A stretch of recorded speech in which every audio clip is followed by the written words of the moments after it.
بسم اللہ الرحمن الرحیم۔ السلام علیکم ورحمۃ اللہ وبرکاتہ۔ معزز سامعین اکرام، آج میں آپ کی خدمت میں حاضر ہوا ہوں، ایک ایسی سورت کا وظیفہ لے کر حاضر ہوا ہوں جو قرآن پاک کی چھوٹی سی سورت سورہ کوثر کے نام سے کہلائی جاتی ہے۔ اس سورت کے پڑھنے سے حلال روزی کا یقین ہو جاتا ہے۔ اس سورت کے پڑھنے سے رزق میں برکت ہو جاتی ہے۔ اس سورت کے پڑھنے سے حاسدین کے حسد سے بچا جاتا ہے، دشمنوں سے نجات حاصل ہو جاتی ہے، عداوت رکھنے والے شخصوں سے حفاظت حاصل ہو جاتی ہے اور محبت رسول صلی اللہ علیہ وآلہ وسلم حاصل ہو جاتی ہے۔ اس سورت کو یعنی سورہ کوثر کا وظیفہ اور اس سورت کا شان نزول کچھ یوں ہے کہ نزول کے پس منظر، فضیلت اور وظیفے کی روحانیت سمجھنا بہت ضروری ہے تاکہ عمل کے وقت دل میں یقین اور تعلق پیدا ہو جائے۔ سورت کوثر کا تعارف یہ ہے کہ یہ سورت مکہ مکرمہ میں نازل ہوئی۔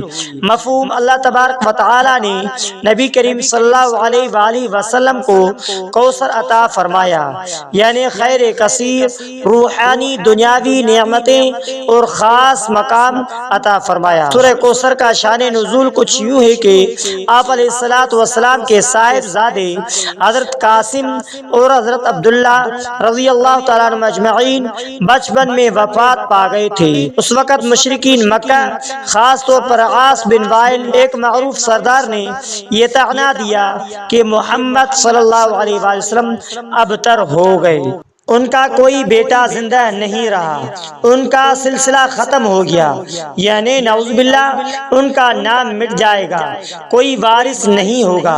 جواب میں اللہ تبارک و تعالی نے سورہ کوثر نازل فرمائی، انا اعطیناک الکوثر، بے شک ہم نے آپ کو کوثر عطا فرمایا، فصل لربک وانحر، پس اپنے رب کے لیے نماز پڑھیں اور قربانی کریں، ان شانئک هو الابتر، یقیناً آپ کا دشمن ہی ابتر بے نسل نامراد ہے۔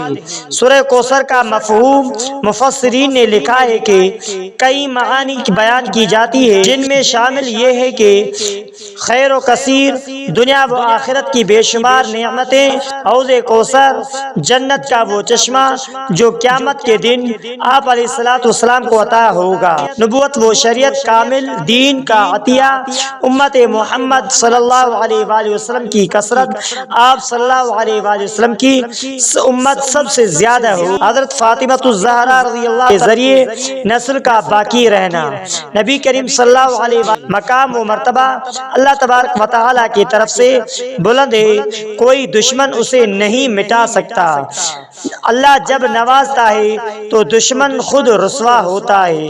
تو معزز سامعین اکرام، شکرانے کے طور پر عبادت اور قربانی کا درس، یعنی ہمیں بھی زندگی کی مشکلات میں سورہ کوثر کو اس طرح اللہ کی طرف سے خیر و بھلائی کی امید رکھنی چاہیے۔ وظیفہ یہ ہے کہ سورہ کوثر کی روحانیت، اور جب آپ سورہ کوثر پڑھتے ہیں تو گویا آپ اللہ کی عطا، حفاظت اور دشمنوں کی ناکامی کے پیغام کو دہرا رہے ہوتے ہیں۔ یہ سورہ ان لوگوں کے لیے خاص شفا رکھتی ہے جن پر لوگ طعنہ زنی کرتے ہیں یا جو دل کی پریشانی، نامرادی، ناکامی، تنگی سے گزر رہے ہو۔ سورہ کوثر کا شان نزول: اللہ تبارک و تعالی نے جس طرح تو نے محمد مصطفیٰ صلی اللہ علیہ وآلہ وسلم کو کوثر عطا فرمایا اور ان کے دشمنوں کو مٹا دیا، ویسے ہی میری زندگی میں بھی خیر و کثیر عطا فرما، میری پریشانیوں کو ختم فرما، میرے دل کو سکون و طاقت عطا فرما۔ روزانہ سورہ کوثر کو 29 بار سورہ کوثر پڑھیں، اس کی نیت کے ساتھ قسم کی تنگی کو آسانی میں بدل دے گا، دشمنوں کے شر سے حفاظت ہوگی، اللہ کی نعمتیں اور عطائے نصیب ہوگی۔ تو معزز سامعین اکرام، جس نوعیت کے ساتھ آپ پڑھیں گے اس اعظم کے ساتھ بھی پڑھیں۔ معزز سامعین اکرام، جب ہم کسی قرآنی سورت یا وظیفے کو ایک واقعے یا سیرت کے روشنی میں سمجھتے ہیں تو اس کا اثر دل پر اور بھی گہرا ہوتا ہے۔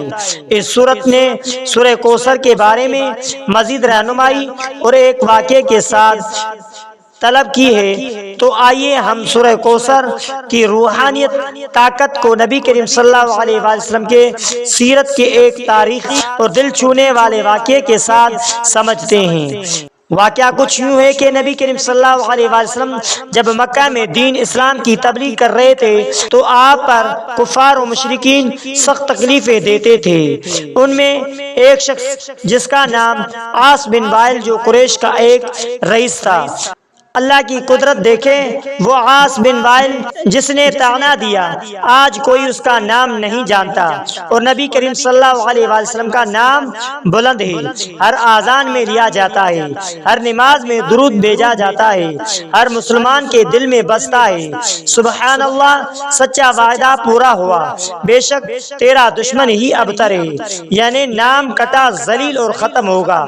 اگر آپ پر بھی کوئی طعنہ دیتا ہے، آپ کو ناکام سمجھتا ہے، آپ کی نیکی یا کوشش کا مذاق اڑاتا ہے، آپ تنہا محسوس کرتے ہیں، آپ کو لگتا ہے کہ حالات آپ کے خلاف ہیں، تو یاد رکھیں اللہ آپ کا ولی ہے، وہی آپ کو کوثر عطا کرنے والا ہے۔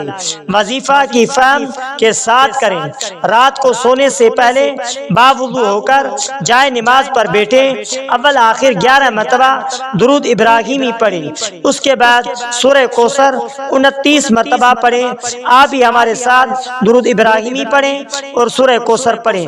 بسم اللہ الرحمن الرحیم، اللہم صلی علی محمد وعلی آل محمد کما صلیت علی ابراہیم وعلی آل ابراہیم انک حمید مجید، اللہم بارک علی محمد وعلی آل محمد کما بارکت علی ابراہیم وعلی آل ابراہیم انک حمید مجید، اللہم صلی علی محمد وعلی آل محمد کما صلیت علی ابراہیم وعلی آل ابراہیم انک حمید مجید، اللہم بارک علی محمد وعلی آل محمد کما بارکت علی ابراہیم وعلی آل ابراہیم انک حمید مجید۔ بسم اللہ الرحمن الرحیم، انا اعطیناک الکوثر فصل لربک وانحر ان شانئک هو الابتر۔ بسم اللہ الرحمن الرحیم، انا اعطیناک الکوثر فصل لربک وانحر ان شانئک هو الابتر۔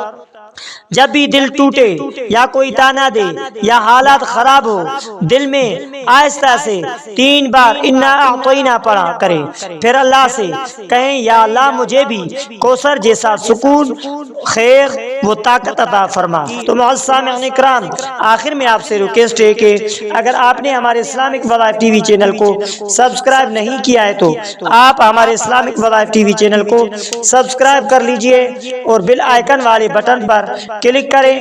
ہو سکے تو اس ویڈیو کو صدقہ جاریہ سمجھ کر شیئر کرنا مت بھولیے۔